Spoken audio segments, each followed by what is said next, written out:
I'm Emily Anderson, a 34-year-old stay-at-home mom. I have a 7-year-old son named Kevin. My husband Nathan is a banker, and we've been married for 10 years. Nathan and I met in college and became friends through the same club. I was drawn to his kindness and reliability, and we naturally became a couple and got married after graduation. Nathan built his career as a banker, and I worked as a secretary. However, after Kevin was born, I chose to dedicate myself to the family. Now that Kevin has started elementary school, I'm considering returning to work soon.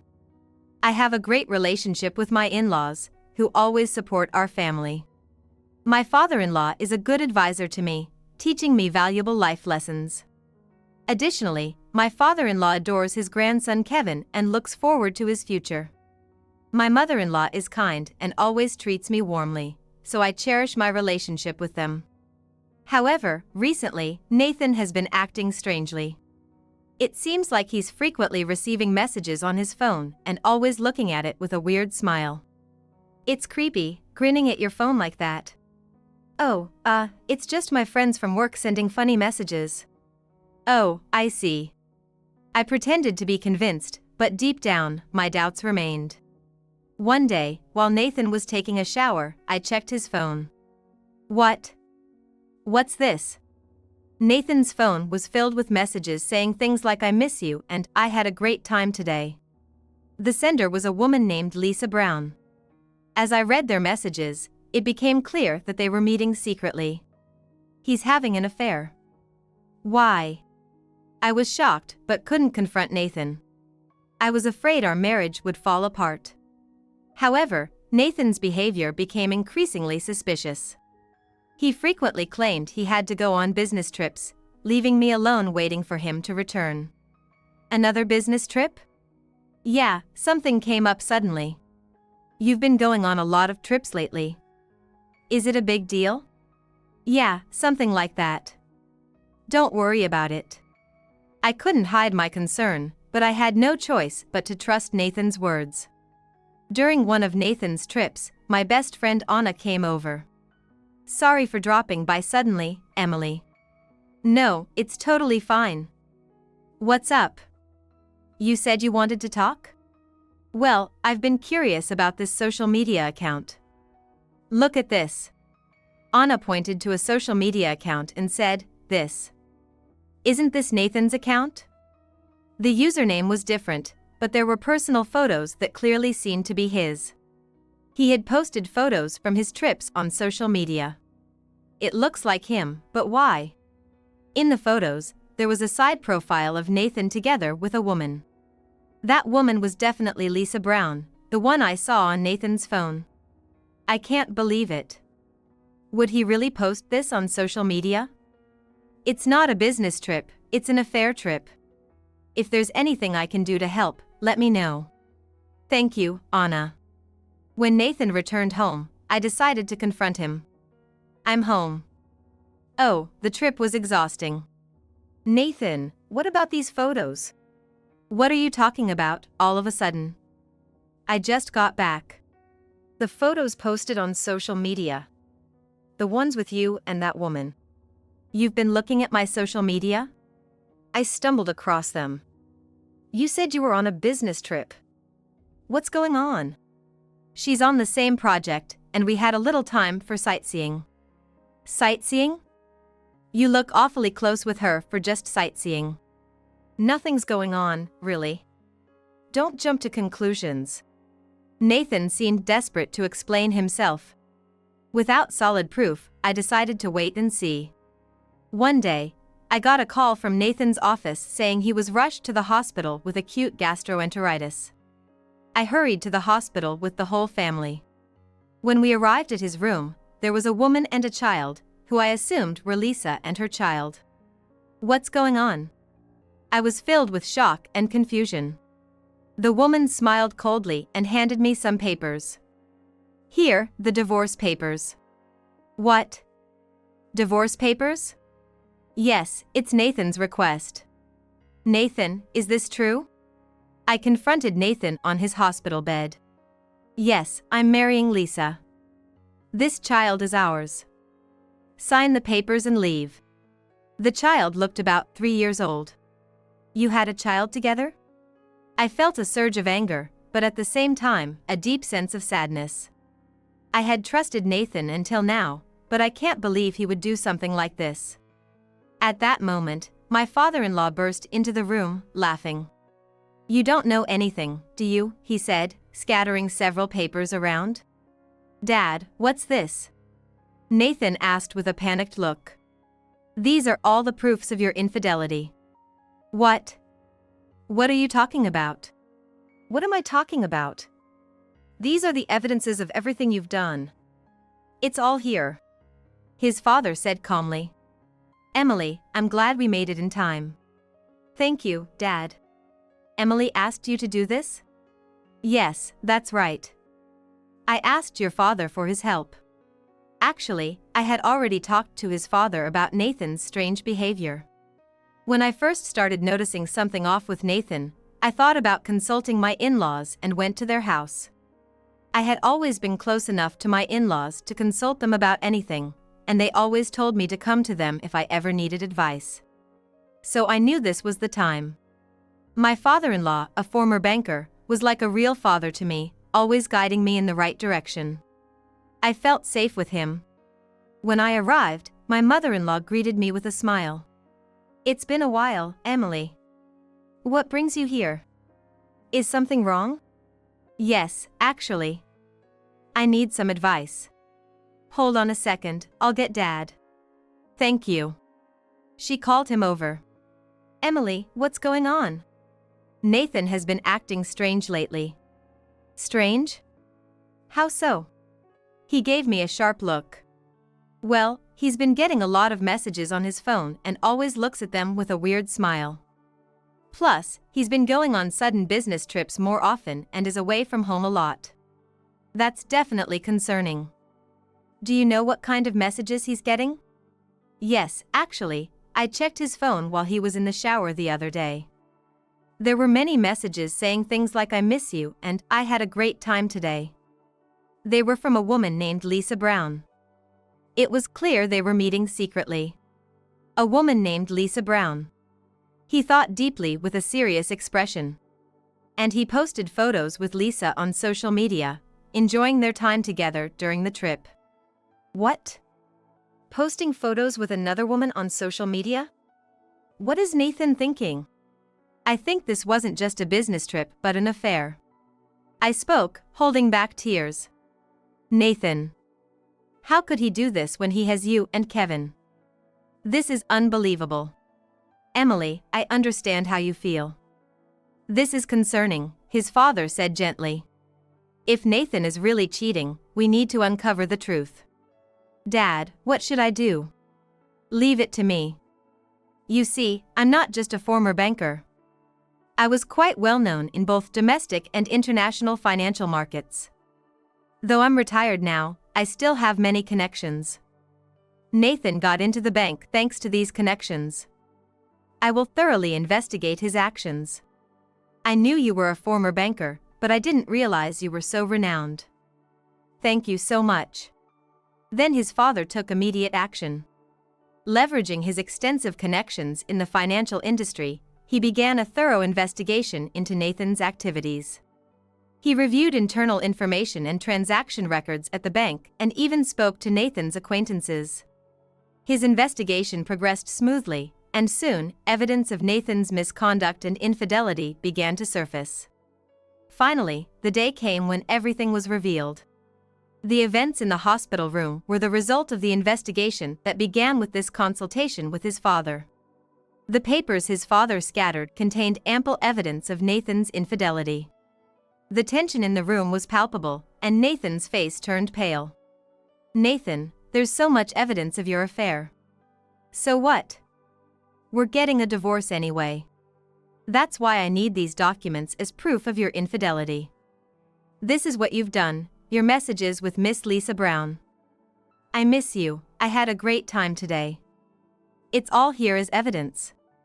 I pointed to one of the pieces of evidence. Yeah, so what? I'm serious about Lisa. That's why I asked for a divorce, Nathan replied calmly. So you're gonna divorce me and marry Lisa? Yes, I'll marry her immediately. So sign the divorce papers quickly. But, Lisa, I feel sorry for you too. You don't know anything. What are you talking about? Lisa asked, confused. These infidelity proofs aren't just about Lisa. Nathan, you've been involved with other women too, haven't you? I picked up another document and showed it. What? You mean there are other women too? Look, see for yourself. This woman and this woman too. It doesn't matter how many. We're getting a divorce anyway. It's not okay. Even though I'm here, you still have other women? Well, I'm a banker with a bright future. Women just can't stay away from me. Once I marry you, Lisa, I'll settle down. We're not married yet, are we? Yeah, but you better straighten up once we're married. Lisa seemed unconvinced, but she appeared swayed by Nathan's words. Nathan always justifies himself this way, and everyone falls for it. Emily, I'm truly sorry about my son. I'll make sure he pays the alimony you ask for, no matter what. Just tell me the amount, including child support. His father said apologetically. Yes, Dad. Nathan, I won't let you off a single cent of the alimony. And you will pay it all in a lump sum. Here, I said as I handed over the documents. My best friend Anna is a competent lawyer. After deciding to get a divorce, I went to her law office to seek advice. I've decided to get a divorce. I can't imagine continuing my life with Nathan. So I wanted to talk to you, Anna. About alimony and child support, can you help me? Of course. I'll support you all the way. First, we need solid evidence of Nathan's infidelity. The photos you found on social media and the messages on his phone are crucial evidence. Thanks, Anna. Will this help in the divorce? Yes, exactly. With this evidence, we can claim appropriate alimony and child support from Nathan. It's important to protect Kevin's rights too. Yes, for Kevin's sake, I want to be fully prepared. No matter how tough it is for me, I have to protect Kevin's future. I understand your feelings well, Emily. That's why we lawyers are here to support you. Based on the facts, Anna prepared the settlement agreement for alimony and child support. Here's the settlement agreement for alimony and child support.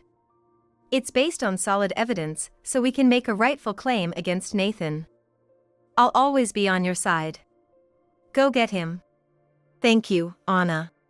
Thus, with Anna's help, I was able to prepare the settlement agreement for alimony and child support. I handed the agreement to Nathan. Everything, including the amount and conditions, is written here. Please review and sign it. Fine. I plan to become an executive soon with my dad's backing anyway. I can pay any amount of alimony. Nathan smirked. Oh, I recorded that.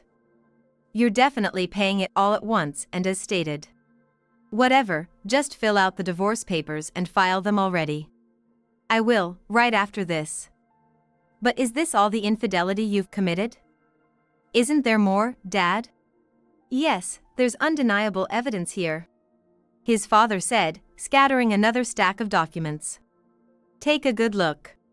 What are these documents? Nathan was clearly panicking. Your infidelity isn't just about the affair, Nathan. We know what you've been doing at the bank too. What? What do you mean, what he did at the bank? Lisa asked, her voice filled with confusion. Nathan, now defiant, said. I can do whatever I want. I'm about to become a department head and climb the corporate ladder. Oh, really? These documents prove you've been embezzling customer funds. Do you think this won't become an issue? What proof? Nathan started to look worried. This is what it specifically shows. His father said, displaying the documents he had in his hand. These documents provide evidence that you were illegally trading stocks using customer funds. You transferred money from customer accounts and used it for your personal investments. For instance, this transaction on May 15th. You withdrew $200,000 from a customer's account, bought stocks with it, and then deposited the profits into your own account. This is clearly illegal. Furthermore, these documents detail how you spent the money. You used it to buy luxury cars, take extravagant trips, all funded with customer money. All the evidence is right here. No way, all of that? I can't believe it. This is the end of your future, Nathan. The bank won't protect you, and we won't help you either. As the evidence of Nathan's misconduct and infidelity came to light one after another, his bravado crumbled. After a heavy silence in the room, Nathan collapsed to the floor in despair. Emily, please, give me one more chance. I'm divorcing you, so this has nothing to do with me anymore. It's no use asking me for help. Nathan, you have to face the consequences of your actions. At that moment, Nathan reached out to his father. Dad, please, help me. Nathan crawled at his father's feet, begging. His father looked down at him coldly and sighed deeply. Nathan, you don't seem to understand the consequences of your actions. Do you know how much I've supported you all this time? Dad, I understand, but I really need help right now. Please, give me one more chance, Nathan pleaded, tears streaming down his face. Nathan, have you ever thought about the magnitude of what you've done? His father continued in a stern voice. Since the day you joined the company, do you realize how much I've done to support you? Dad. I think I do. No, you don't understand. When you joined the company, you were an inexperienced rookie who knew nothing. I used my connections to get you onto important projects to build your experience. Many colleagues were against it, but I convinced them to give you a chance. His father's voice grew increasingly angry. Do you remember the first mistake you made? You caused a significant loss in managing a crucial client's funds. Normally, you would have been fired, but I covered the loss and took responsibility to protect you. Even though you made repeated mistakes, I never abandoned you. He spoke as if recalling painful memories. And every time you got promoted, do you know how much effort I put in? When you got promoted, I bowed to many higher-ups, emphasizing your accomplishments and recommending you. I hid your shortcomings and used my reputation to lift you up. His father's voice was cold. Dad. I know. I'm grateful for everything, so please, just one more chance. Grateful? How have you shown your gratitude? You betrayed my efforts by engaging in misconduct and hurting many people. Have you ever considered how I felt when I found out you were embezzling customer funds to live a luxurious life? Nathan, do you realize the sacrifices I made to get you here? I used all my credibility and connections to protect and support you. But you betrayed all of that and dragged my name through the mud. Dad. I'm really sorry, but please, help me one more time. Nathan clung to his father's feet. Nathan, the ones I should help are Emily and Kevin, not you. You need to accept your mistakes and bear the consequences. Don't trouble me any further. His father spoke firmly and turned his back on Nathan. Dad, wait. Nathan tried to grasp his father one last time, but his father left without looking back. Nathan collapsed to the floor. As I watched him, I hoped that he would now fully accept the consequences of his actions. I then immediately submitted the divorce papers to the local office. Later, with Anna the lawyer present, I formally demanded alimony and child support from Nathan and Lisa. The settlement agreement Anna prepared detailed the amounts and payment conditions. Nathan and Lisa grimaced as they read through the documents. Nathan initially showed anger at the amount but quickly regained his composure and reluctantly agreed. He believed he could still stay at the bank and thought paying the alimony and child support was the best way to secure his future. Fine, I'll pay. But this is the end. Yes, let's end this. We won't rely on you anymore. We'll use this money for Kevin's future. Lisa didn't say anything, she just silently signed the documents. Afterward, Nathan and Lisa completed the payment process and left. A few days later, I received the lump sum payment from Nathan and Lisa. A substantial amount of money was deposited into my account. This amount was calculated to account for the pain and damages Nathan had caused us. This truly marks the end of my marriage, I murmured while looking at the bank book. Thanks to Anna's help, we secured favorable terms for the divorce and the necessary funds for Kevin's future. The next day, Nathan's day at the bank began as usual. He felt relieved that he still held his position and continued his daily tasks. But that day, everything changed. "Nathan, we need to talk." His boss, Turner, said quietly. "What is it?" Nathan tried to remain calm despite his growing unease. "Please come with me." Turner led Nathan to the conference room. As he entered the conference room, a few senior executives and internal audit personnel were waiting. The tension was palpable as Turner began to speak. "Nathan, a serious issue has come to our attention regarding your conduct. We need you to answer all our questions honestly." "Issue? What issue?" Nathan couldn't hide his anxiety. The internal audit personnel began presenting evidence of Nathan's misconduct. "Look at these transaction records. They show that you illegally diverted customer funds for personal investments." "What evidence?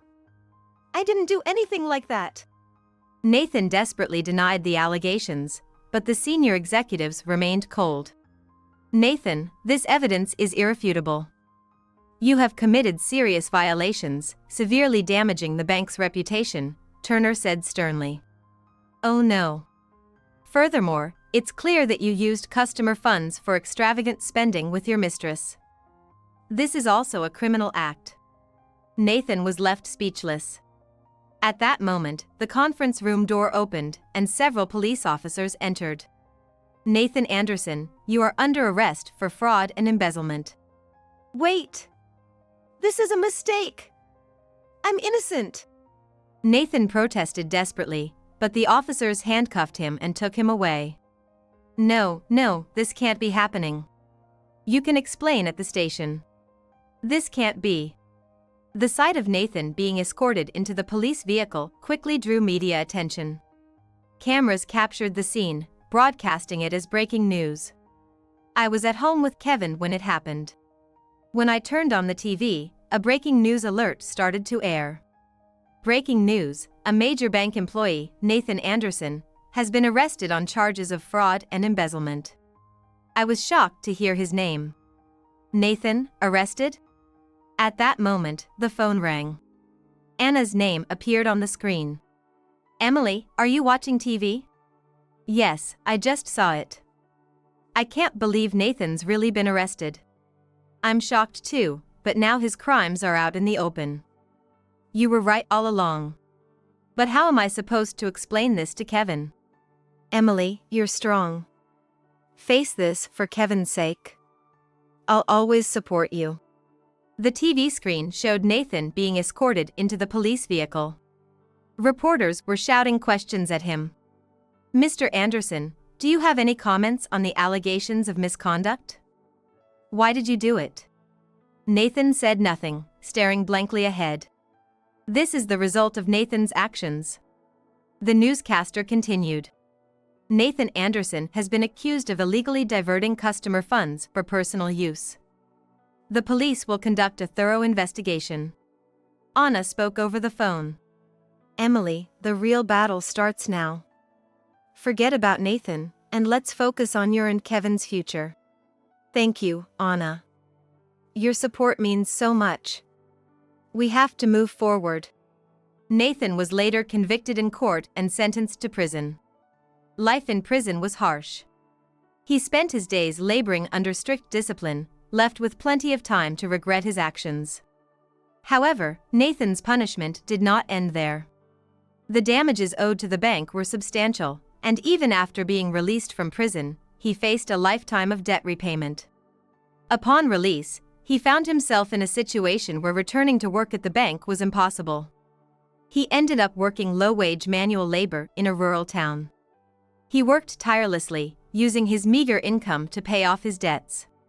Without sympathy from those around him, he lived each day in loneliness and despair. Lisa, too, grew weary of her relationship with Nathan. She decided to cut ties with Nathan after his arrest.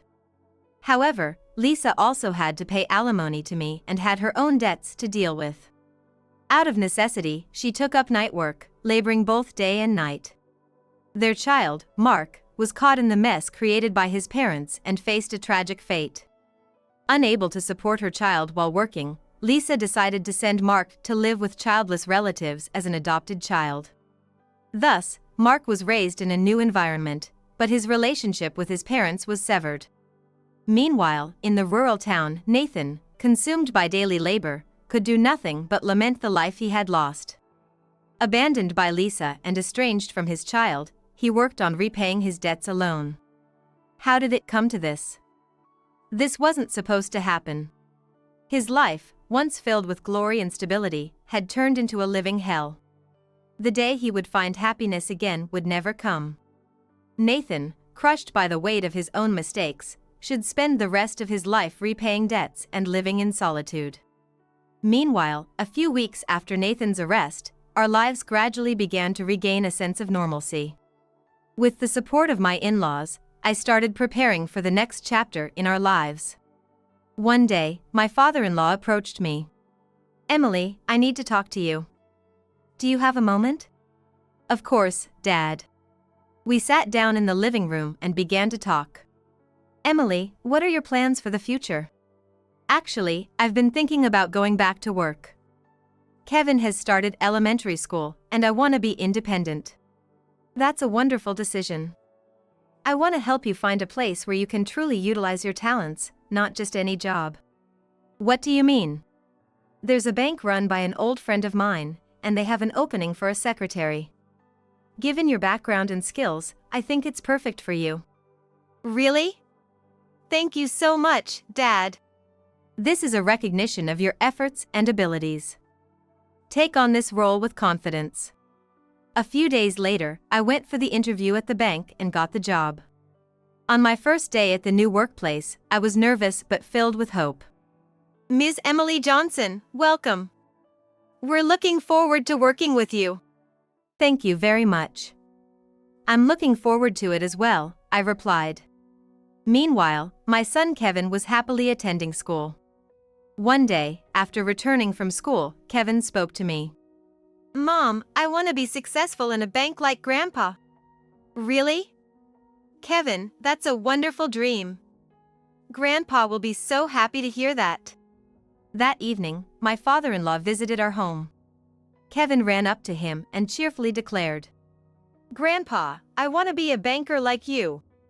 My father-in-law's eyes sparkled as he smiled. "That's great, Kevin. I'm thrilled to hear that. I'll do everything I can to support you in achieving that dream." We were grateful for his warm support and embarked on our new life. Although many challenges undoubtedly lie ahead, we renewed our determination to move forward, trusting in our family bonds. With the guidance and support of my in-laws, I intend to balance work and family life, raising Kevin to be a fine young man. And I eagerly await the day when Kevin achieves his dream and contributes to society as a distinguished banker. "Aren't you eating?" I asked casually, and John looked down as if he were panicking. This place isn't exactly kid-friendly, after all. Everything Ken ordered seemed to be the kind of thing adults would enjoy. "You must be hungry, huh? Let's grab something to eat on the way home." John nodded slightly at my words. During the checkout, the waitress chuckled as she looked at John. "Not doing it today, huh? You usually do." "This?" She repeated a motion with her hand, flipping it from paper to rock several times. When I turned to look at John, he was trembling, holding his head. "What's wrong, John? You look pale, are you okay?" I was startled into silence. "Hey, Anna." He looked up at me fearfully, and as I hugged him, I quickly grabbed our things and stood up. "Let's go, John." And with that, we hurried out of the place. My name is Anna Turner, and I'm a 33-year-old working at an advertising agency. It's been 11 years since I graduated from college and joined this company. I've gotten used to the work over the years, and I've started to find it fulfilling. Though the job is busy, my income has increased accordingly. I think I'm doing better than others my age. Being in a male-dominated environment, I sometimes feel unwelcome. When someone says, if you keep working like this, you'll never find a husband, it irks me. It's none of their business. I've never been particularly keen on getting married. I've always thought if it happens, it happens. That's when I met Ken. Ken, a client liaison, is also 33, just like me. Being the same age, we hit it off right away. Every time I visited the client, Ken would greet me with a smile. He might come off a bit flashy, but he's friendly and great at livening up meetings, making them enjoyable. Of course, we talked about work, but even after meetings, our conversations never ended. Before I knew it, we were exchanging messages privately and began to dine out together regularly, just the two of us. Things moved quickly from there. Ken started making his interest clear. Initially, I only thought of him as a colleague, so I was confused at first and evaded his advances. But upon reflection, it wasn't a bad idea. Having worked together, I knew Ken was competent at his job, and I think his income was about the same as mine. He was clean-cut, and not bad-looking either. Most importantly, I felt really comfortable around him. I didn't hesitate much before deciding to date him. I was actually looking forward to it. If he hadn't said anything, I might have been the one to ask him out. Our relationship progressed smoothly, and 6 months later, he proposed, and we decided to get married. But then, an incredible problem arose. You're kidding, right? Come on, don't make such a scary face. One day after work, when I went to meet Ken, he was standing there with a boy who looked about elementary school age. A much younger friend? No, perhaps a relative's child. Had they run into each other by chance? Thinking it was someone related to Ken made me nervous. Feeling a bit intimidated, I approached Ken, and upon noticing me, he smiled sheepishly and said, "Meet my son, John, 10 years old. Nice to meet you." Huh? Son? The boy named John awkwardly avoids my gaze. I, on the other hand, ended up staring at him as if trying to uncover some truth. Wait. I don't understand. Son? What do you mean? Ken laughed nervously as he grabbed my shoulder. I brushed his hand away. No dodging the question. What? Were you married before? Ken looked at me with a puzzled expression. Huh? Did I not mention it? I'm a divorced dad. I had no idea. I couldn't help raising my voice. I was on the verge of a meltdown, but seeing John's face, I managed to hold it together. I couldn't lose it in front of a child. I'm going home. I'll contact you later. I was far from calm. I barely get the words out.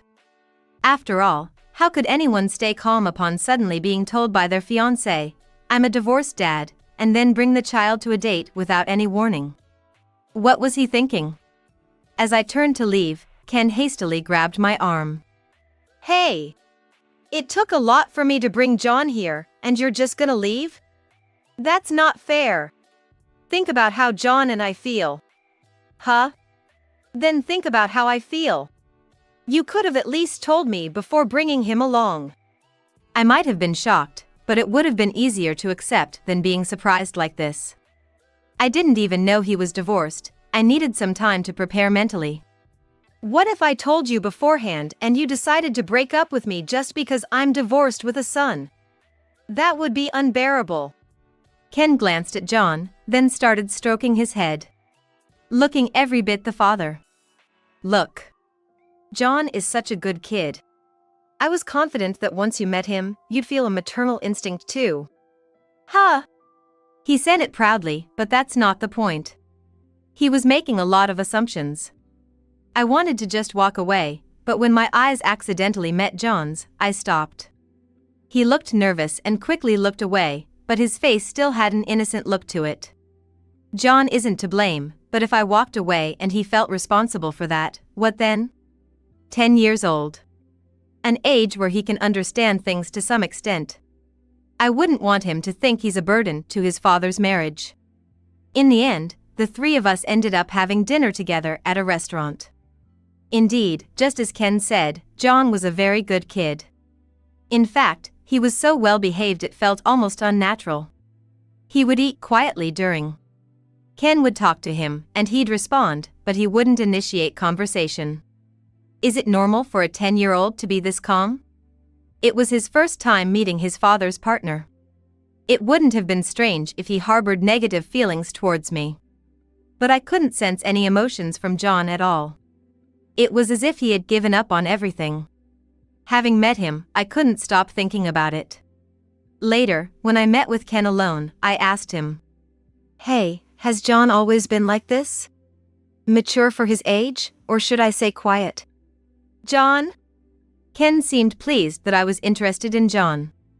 "Oh. You're curious, huh?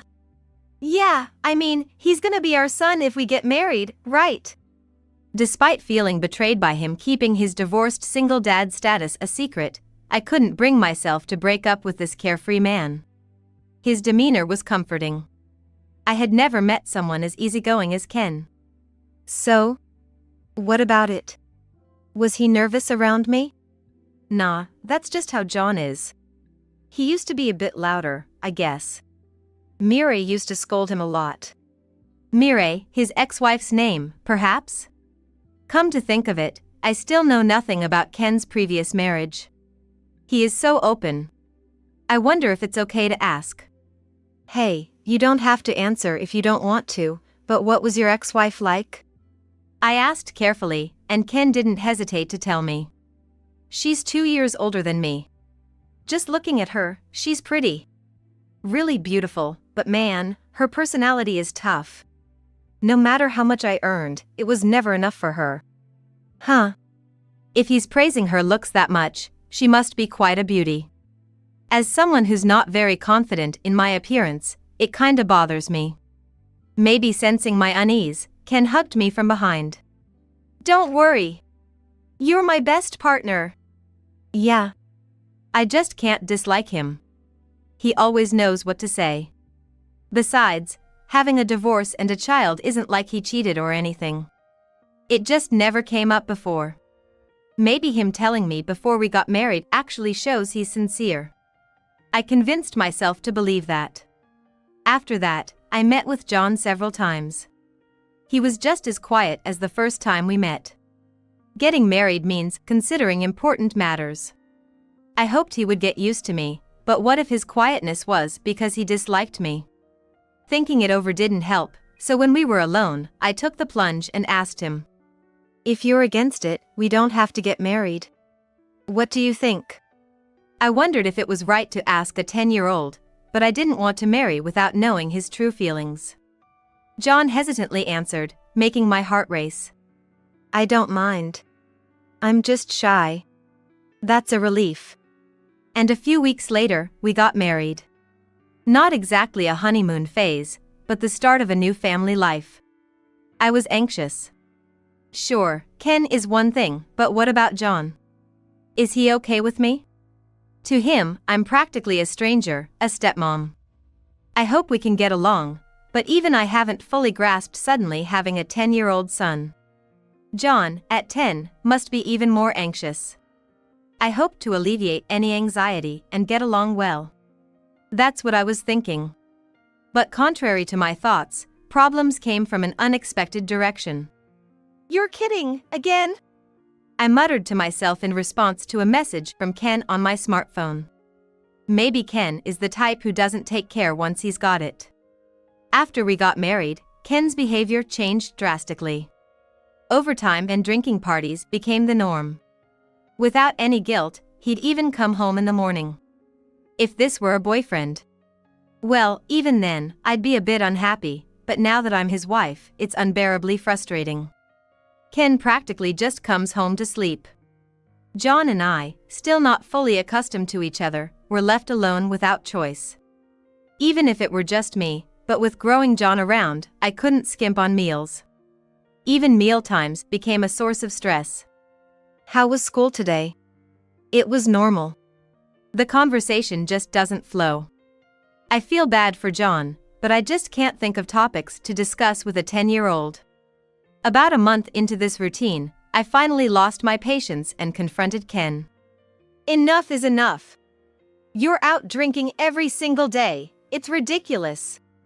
Huh? It's not like I enjoy drinking. There's this thing called socializing in the world. You're in sales, you should understand. It's not just about drinking parties. There are days when work just doesn't end. If that's the case, I'm also swamped with work. Since we got married, I've been rushing home early because I worry about John, even when it means I can't work overtime. I've been starting early in the morning or using my lunch breaks to catch up. Lately, my lunch breaks have been all about working with one hand while eating sandwich with the other. You used to have time to go on dates with me before we got married. It's not even the busy season now, so what's keeping you so busy? Come on, answer me. Ken fell silent for a moment, looking slightly annoyed, then let out a small sigh and smiled. My bad. I guess I've been taking you for granted. Let's go out for a meal, the three of us, this weekend as an apology.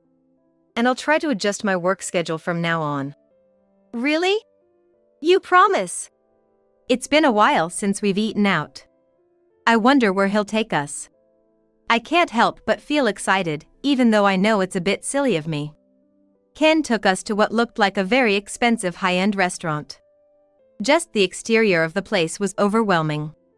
It felt like the kind of place where important people might have meetings. Hey, this looks expensive. Are you sure? I whispered, not having any idea how much it might cost. Ken then covered his mouth, chuckling softly.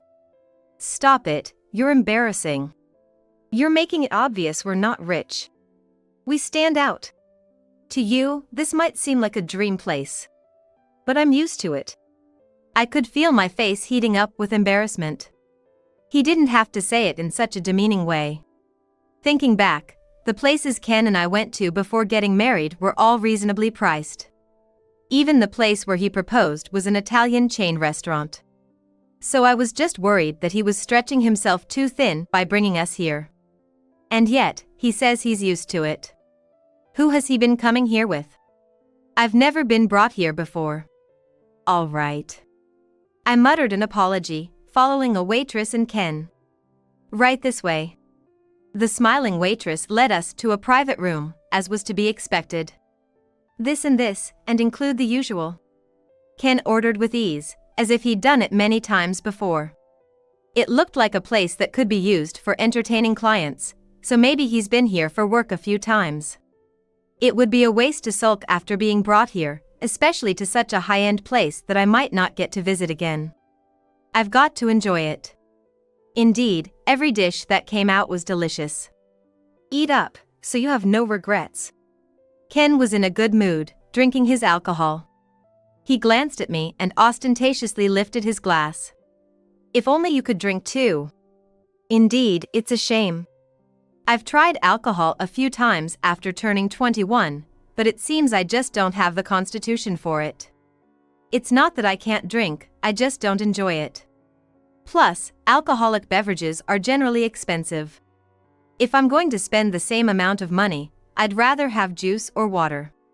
Since realizing this, I've stopped drinking alcohol, both privately and at work.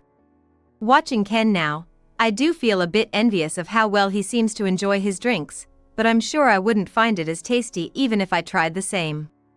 Just a sip? The expensive stuff is good. I'll pass. Missing out on this, you're really losing out on life. His drunken banter is irritating. Wasn't today supposed to be an apology?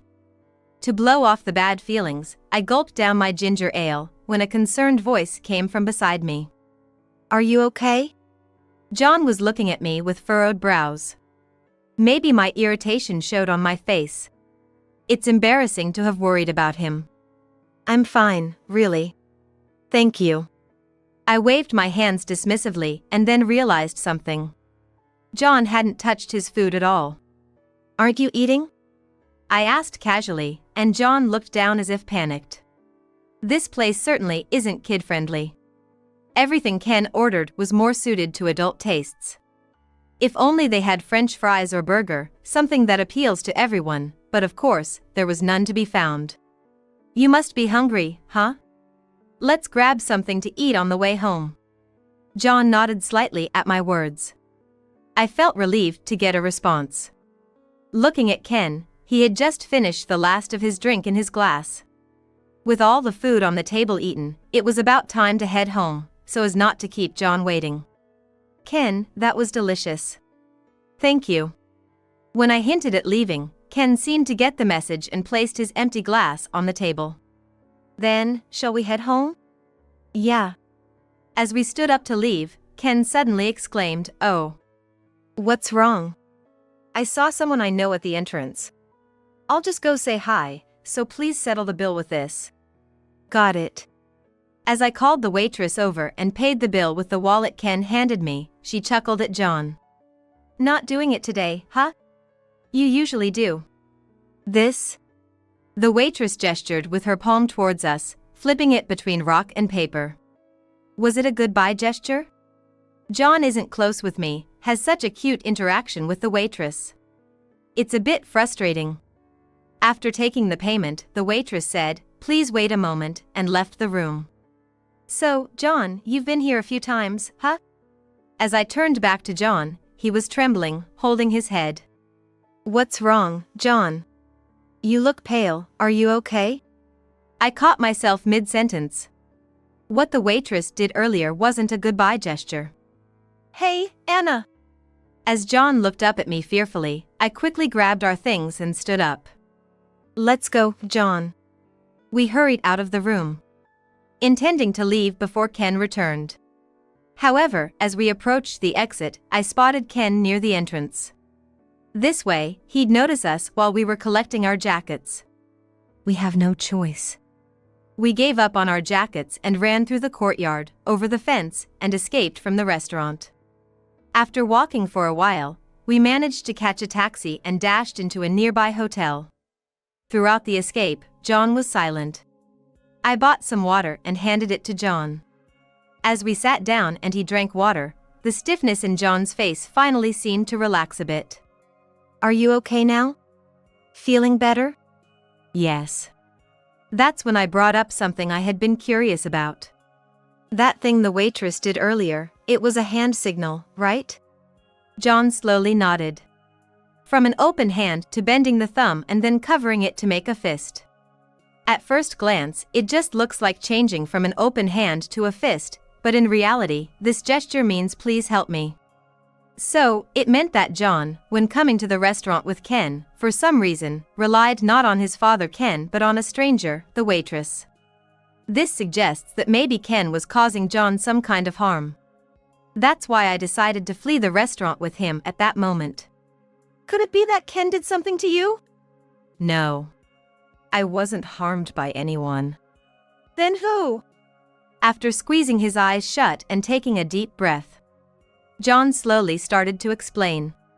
The truth is, the story John told me was far beyond anything I had imagined. To think that Ken could be that kind of person. I'm sorry. My dad caused trouble, even though you're so kind. The sight of a 10-year-old apologizing on behalf of his father was heartbreakingly sad. At the same time, I felt a surge of anger towards Ken. Either way, we can't let this go on. John and I began to plan what to do next. During our conversation, Ken called several times. We still have more to talk about, but it looks like we should head home soon. After paying the fee, we left the hotel without staying. What were you guys doing? I wanted to introduce you to my friends. When we got back home, Ken complained. Sorry. I got a stomach ache and ended up staying in the park's restroom near the restaurant. There are restrooms in the restaurant too. Well, you know, it's embarrassing in such a fancy place. Fine. Whatever. He mumbled, but it seemed like I managed to deceive him. Then, I started preparing for the coming days. About a week later, with my preparations complete, I made a suggestion to Ken. I feel like drinking after a long time. Oh. Cool, cool. Let's go. John was going to stay at a friend's house that day, so Ken and I planned to go out for drinks. It's rare for you to drink. You usually don't. I usually don't feel like it, but I suddenly wanted to. This is the first time I'm drinking with you, Anna.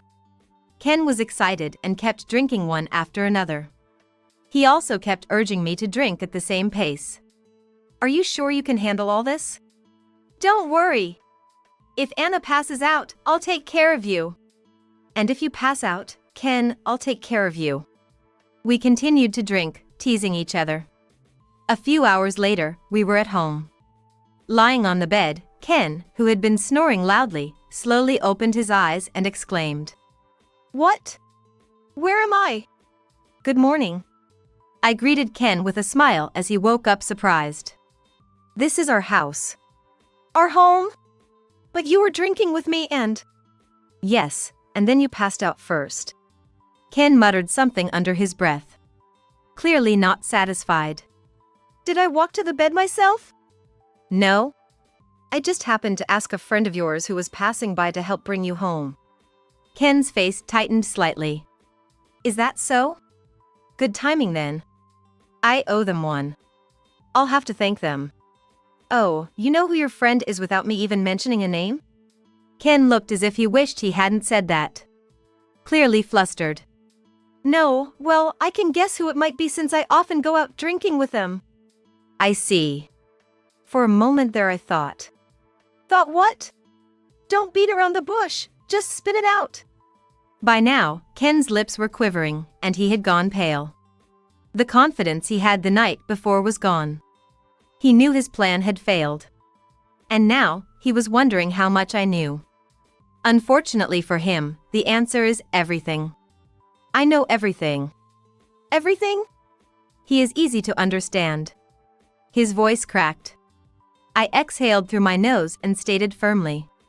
"That you're a serial marriage scammer." "What are you talking about?" Ken's face went from pale to white, forcing a dry laugh. "Marriage scam? What do you mean? We're legitimately married. We're a real family, right?" "Yes, we're married. Technically. But this marriage is just another one of your divorce plan schemes, isn't it?" Before we got married, I was shocked to learn that Ken had been divorced and had a child. But an even more astonishing truth awaited me. It turned out that Ken wasn't just divorced once, but 4 times. Divorced 4 times. But rather, it's impressive that you managed to get married 4 times. Must have been to people like me who are easy to deceive. Wait, hold on. What are you talking about? Oh, don't know? Drink so much you lost your memory, perhaps? I laughed mockingly, and Ken shouted that. "That's it. You can't drink, right? Why am I the one who passed out first? I get it, you used some sneaky trick. Cheater. Liar." Ken glared at me. I glared right back. "Unlike you, I haven't used any underhanded tactics, nor have I lied." "But you can't drink." That's where he's mistaken. I've never once said I can't drink. It's not that I can't drink. I choose not to. Ken frowned and tilted his head. That's just an excuse, right? Pretending to be strong despite being weak to alcohol. Weak to alcohol? Who? What? I pulled out a can of beer from the fridge, popped it open, and downed it in one go. It's the opposite. I'm too strong for alcohol. It's like juice to me. I can't get drunk no matter how much I drink. Ken's mouth fell open in shock. Too bad. That's why your plan with your friends failed miserably. Ugh. Ken's eyes darted around. I told you, I know everything. His methods were insidiously terrible. The pattern was clear. Marry a woman who earns a decent amount and is supposedly weak to alcohol. Then create some pretext to take her to a fancy restaurant. That place, it's a familiar high-end restaurant you've visited multiple times, right? The waitress mentioned it. You always bring a colleague who loves to drink, asking for dishes and desserts to include alcohol. At that time, the waitress thought I was just one of Ken's colleagues, not his wife. And you specifically requested that the cooking methods not allow too much alcohol to evaporate. Why? No, it's just that, I was trying to let her know how good the drink is, Ken started to fumble with his words, making excuses. Even now, he's trying to wriggle his way out of the situation. No, that's not it. You wanted your intoxicated wife to cheat in her drunken state, right? It was a despicable scheme to get friends to hit on his drunk wife, creating the illusion of infidelity. That night, after we drank for a while, one of Ken's friends happened to pass by. Surprised to find Ken out cold, not me. After confronting Ken's friend, it turned out there was no actual infidelity. But compromising photos were taken, and with the woman's memory hazy from drinking, everyone struggles to outright deny it. You used the fake infidelity and guilt you created to pressure your past wives into divorcing, all of whom paid up just as you asked. How vile. Ken glared at me spitefully but then smirked unexpectedly. But this time it's different, right? Nothing actually happened. As if he was claiming innocence because of that. I can't allow that to happen. That's right, this time you just got too drunk. Ken's lips curled slightly at my words. See? All right. I'll change my ways. I've realized you're the only one for me. There's Mireille. Huh? I repeated her name so Ken could hear clearly. Mireille. Your ex-wife, who still has a close relationship with you, your partner in marriage fraud. Why would you? Don't make me say it again, all right? I told you, I know everything. John had told me. Mom and Dad, they seem to meet every day. They don't have a bad relationship. Then why? I don't know, but they both said it was for money. The reason for their divorce remains unclear. Being a single parent does come with more support, but would someone divorce just for that? I wonder how much trouble John went through because of it. Even a 10-year-old child understood that his father was up to no good. That's why he sought help through hand signals from the waitress. But the waitress, unaware of its meaning, couldn't grasp what John was going through, making my heart ache. So, this time I'll be the one who is asking from you. Huh? Why? After all the marriage fraud and cheating with your ex-wife, you think you can get away with it? Ken bit his lower lip in frustration. Ugh. Yes, and I'll be informing the police about your past wives too. I'm sure once they know the truth, none of them will ever forgive you. No way! Ken collapsed on the spot like an octopus. If only he really were an octopus. I'd have loved to slice him up and scatter him across the sea. Ken readily agreed to the divorce after that. Moreover, it turns out he might have a child with Mireille. She's been pressing him for a remarriage. But, is it really my child? He wondered, but I couldn't care less. If he doubted it, he shouldn't have engaged in such acts. It's just more evidence of his infidelity for me. The alimony was paid in a lump sum. Luckily, it was Ken's bonus month, which was a relief. Ken had hoped for installments, but that would mean staying connected. No way I'd want that. I blocked his number. Rumor has it Ken's currently in a tight spot. After being sued by his ex-wives, one of them stormed into his office to expose everything. It forced him to resign and left him unemployed. Ken sold everything of value and ended up moving into Mireille's place to scrape by.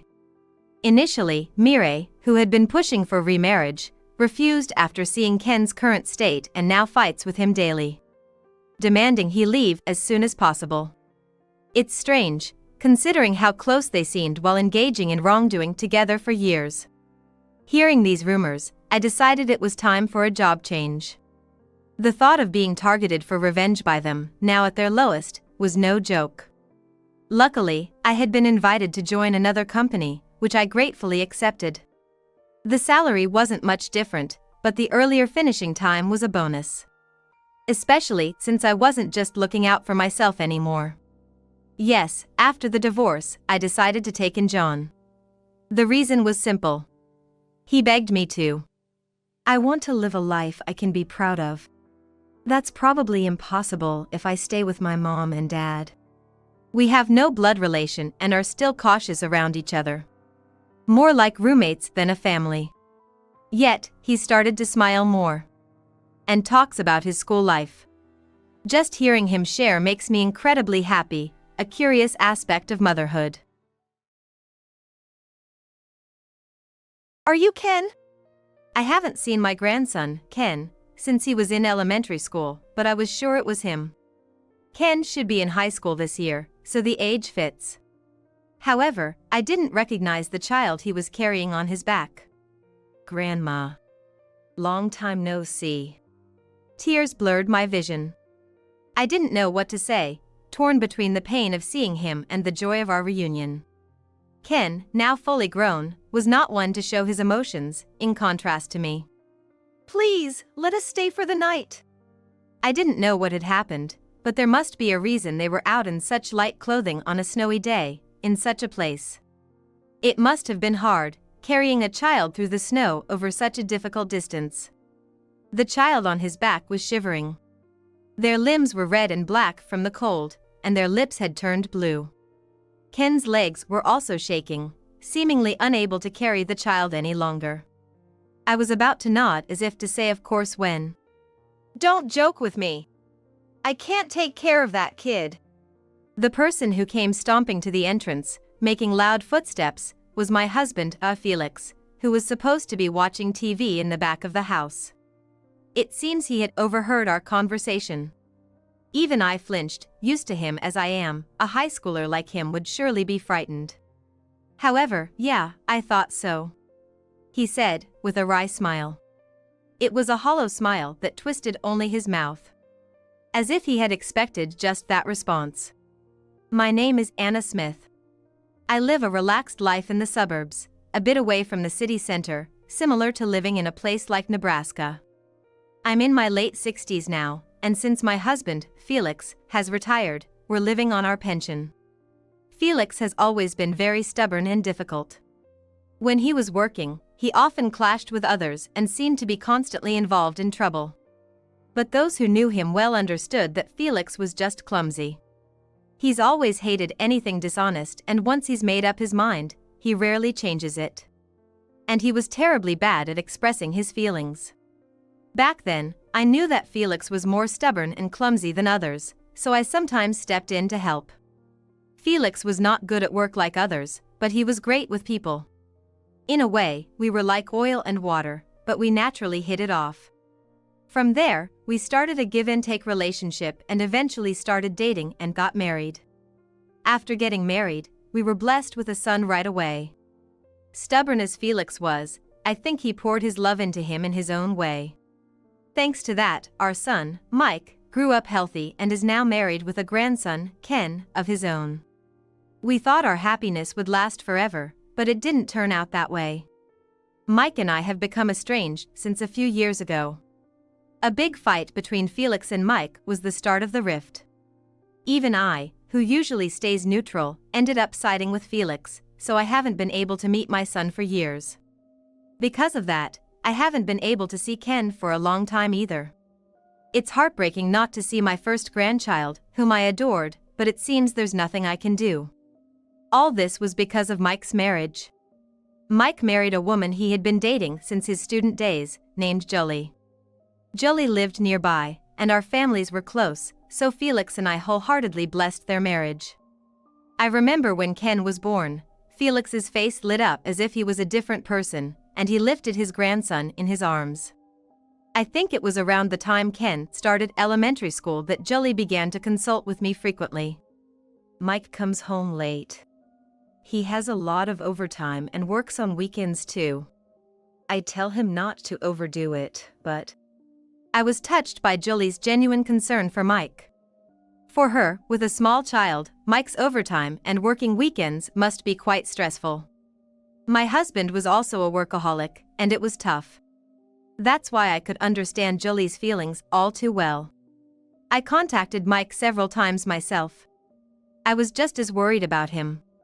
If he overworks, his health could suffer, and if the company is that bad, he should consider reporting it to the appropriate authorities. That's what I advised.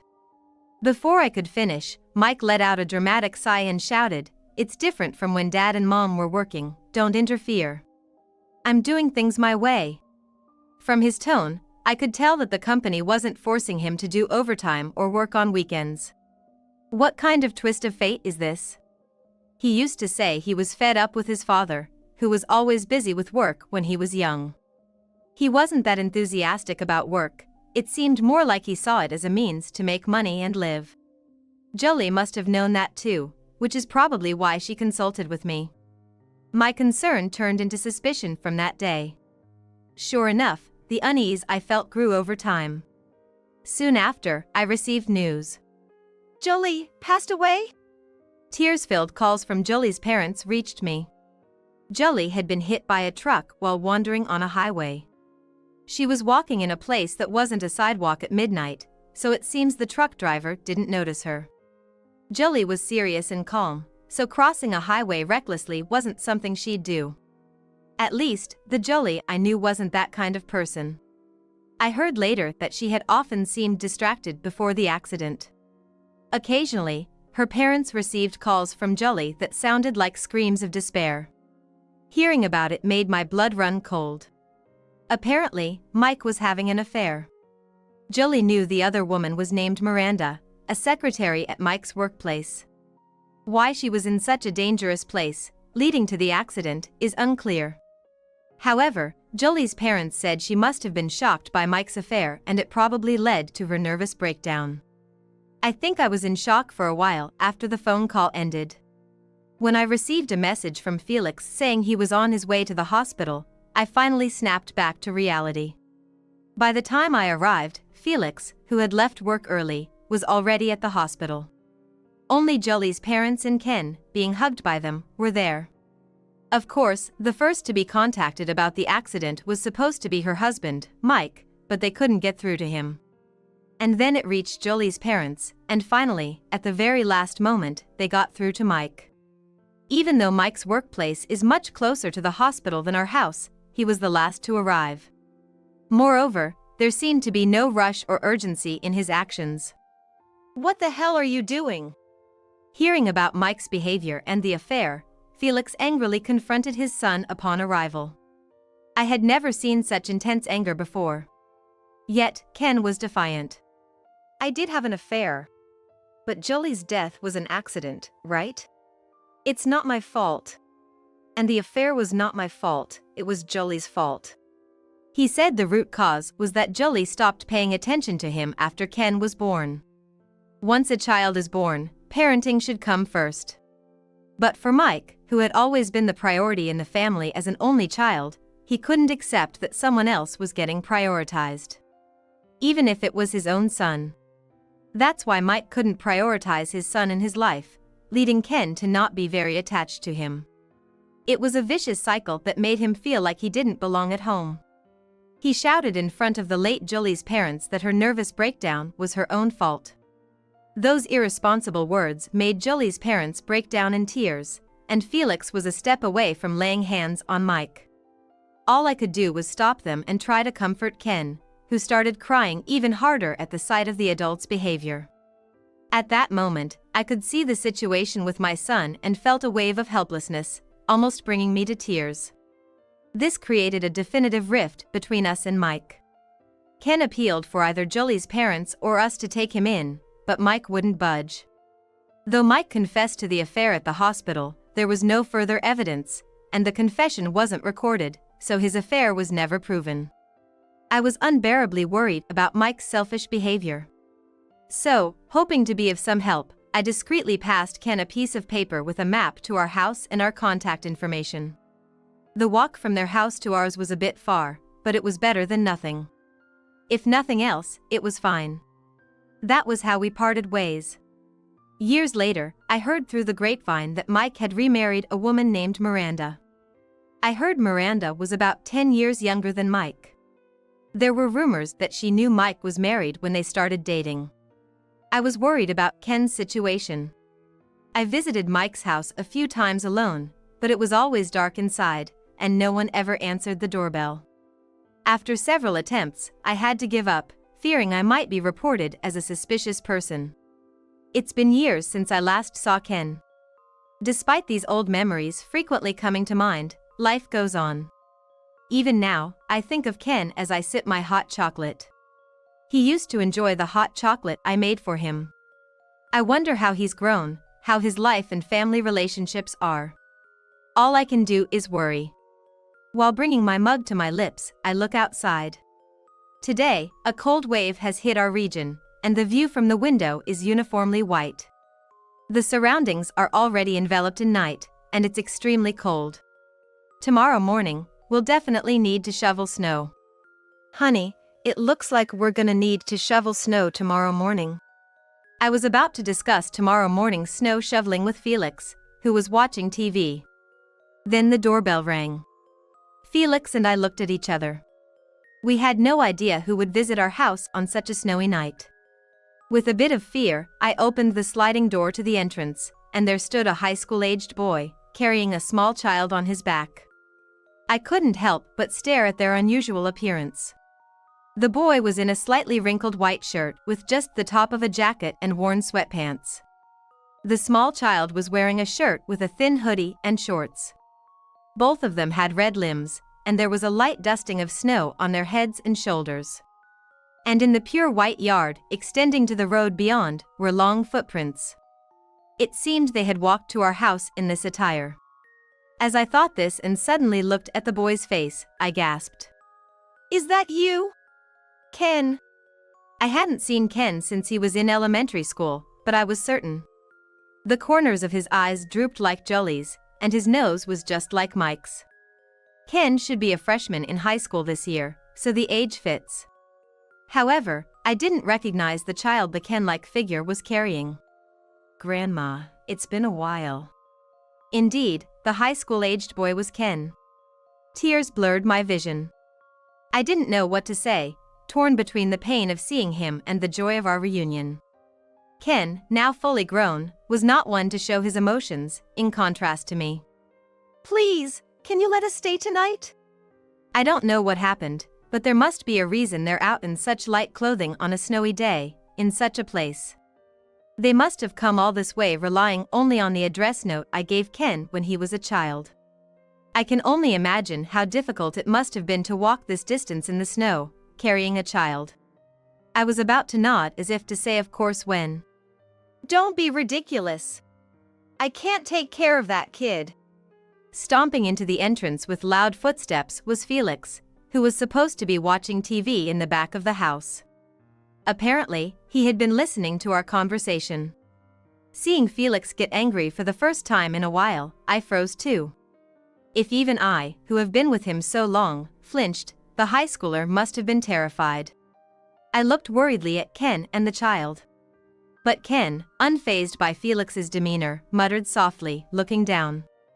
Yeah, I figured as much. He said, with a wry smile. It was a hollow smile that twisted only his mouth.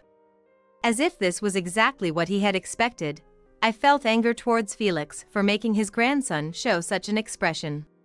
No matter how stubborn or unforgiving he is, what kind of attitude is that towards his own grandson, who he used to adore and is innocent of any wrongdoing? Just as I was about to speak up, the child on his back said, "I'm cold." Shivering even more. His limbs were redder and blacker than before, and his lips were turning bluer. Ken's legs were also shaking, seemingly unable to carry the child any longer. Felix glared sternly at the child on his back. We need to go to the hospital first. If you won't go, I'll drive. Yeah.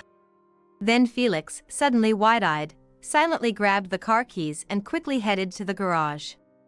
Though I thought it was hard to understand, Felix was actually worried about Ken and the child. Don't be ridiculous. I can't take care of that kid. As usual, he's short on words. The child was in such a state of exhaustion that he couldn't be taken care of at home. Right, that's the kind of person my husband is. I hadn't noticed it through my tears, but I could see the urgency in Felix's behavior. Following Felix's words, I urged Ken to the garage. You've done well to get here. We're going to the hospital, so you can relax now. I'll carry the child for you. No, it's okay. Ken showed a surprised face, then a look of wonder and confusion. In the meantime, he readjusted the child on his back and started walking towards the garage as prompted. It seems Ken has grown into a very responsible character. Always worried about the child, putting himself last. Even though he himself was shivering terribly from frostbite. Reassuring him was my role inside the car. Afterward, we found a hospital that was open at night, and Ken and the small child were immediately seen by a doctor. The doctor told us they were suffering from frostbite and malnutrition. Fortunately, because we brought them to the hospital right away, their lives were not in danger. I breathed a sigh of relief. While Ken and the child were being treated in the warm hospital, Felix wasn't his usual self. He asked the doctor in detail about their condition, held their hands so they wouldn't be afraid, and visibly worried. Where had his usual gruff exterior gone? While glancing at his face, I waited for Ken and the child to recover. A few hours later, after receiving 4 drips, Ken and the child were able to join us on the journey home before dawn. In the car on the way back, I asked Ken about the small child he had been carrying. When filling out the forms at the hospital, Ken had written the child's name as Eric. He was 5 years old. As expected, Ken's answer confirmed my suspicions. Eric is his half-brother. Which means, to Felix and me, he's another grandchild. Nervously, I asked about how they had been living up to now. Their thin clothing in winter told the whole story, but I had to ask. As expected, Ken said they were treated coldly by Miranda, the new wife, because Eric was the child of the previous wife. They were constantly verbally abused and discriminated against in terms of meals and other aspects of life. They didn't even buy clothes, and the school uniform Ken was wearing was the warmest clothing he had. And Mike, who should have been the real father, showed no interest in Ken. It seems Mike essentially neglected Ken, no matter what Miranda did to him. Eric, the child of Mike and Miranda, seemed to have been adored by both as a baby. But, gradually, they stopped taking care of him, probably because it became troublesome. Eventually, the care of Eric was pushed onto Ken. They were always the priority, incapable of putting a child first. Fortunately, Ken adored his much younger brother Eric. He must have been taking care of Eric since he was in middle school. Just thinking about how he had to give up his own adolescence desires to care for Eric made me feel sad. It was evident from how Eric clung to him that Ken had been taking care of him diligently, even though he was inexperienced. Due to being in a car driven by someone unfamiliar, Eric was tense and didn't speak a word.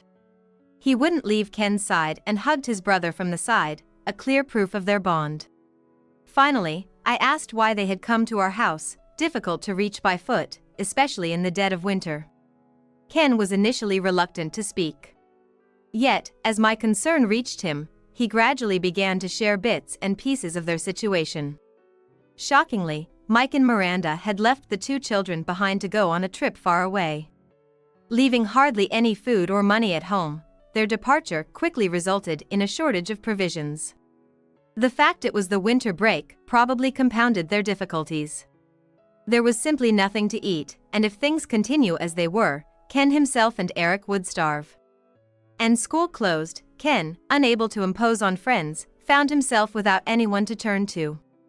Out of sheer desperation, he decided to make the journey to our house, Ken tearfully explained. Why didn't you contact us sooner? Felix shouted at Ken with a stern voice while driving.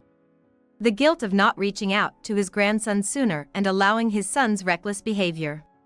It combined with a sense of helplessness for not being relied upon, was apparent to me.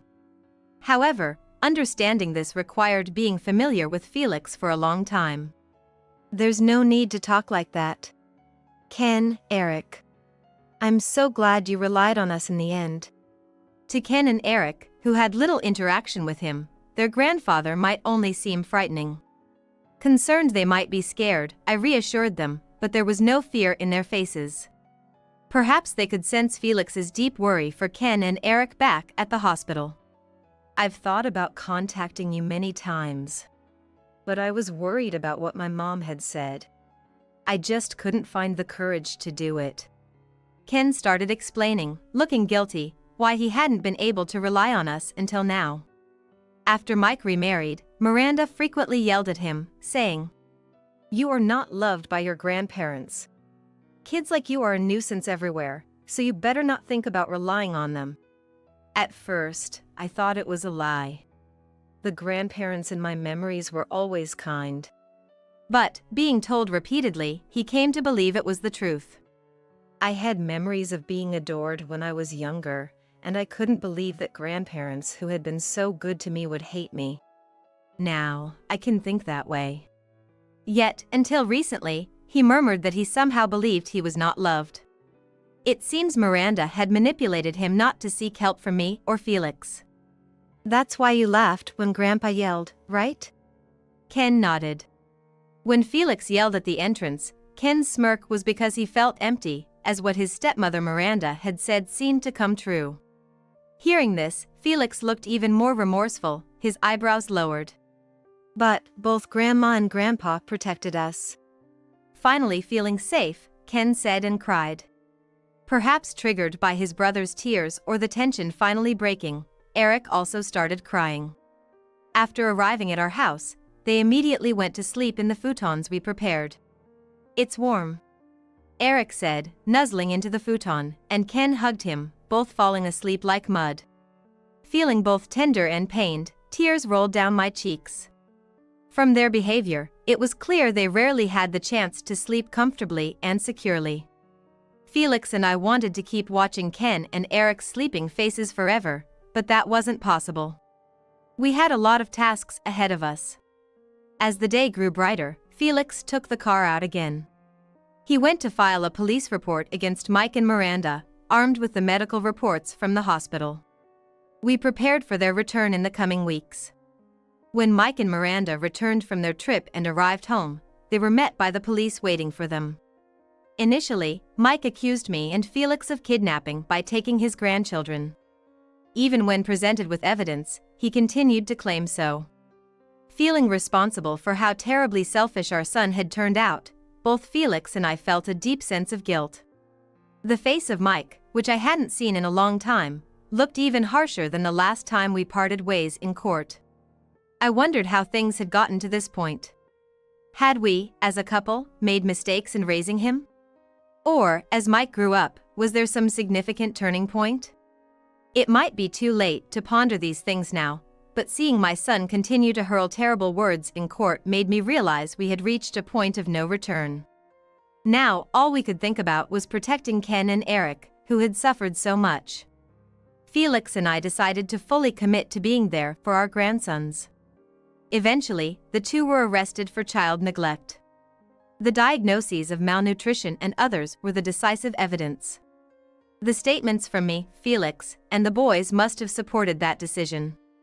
Suddenly, Ken and Eric were left all alone.